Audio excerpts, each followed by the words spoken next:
بصوا بقى يا جماعه، احنا في بور دبي، تمام، في دبي القديمه. فاكرين لما قلت لكم اللي هو سمارت بوليس ستيشن المره اللي فاتت صورناه؟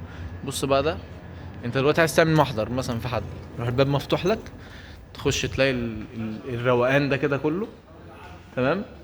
انا مش عارف يعني ايه ده يعني.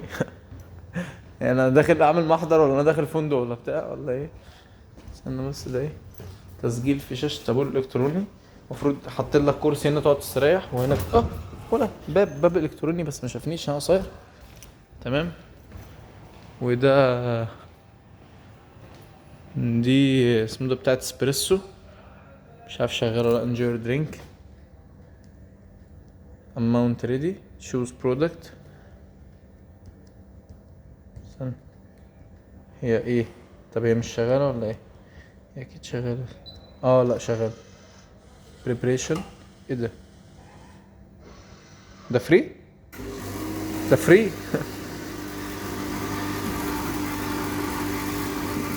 ده فري يا جماعة والله.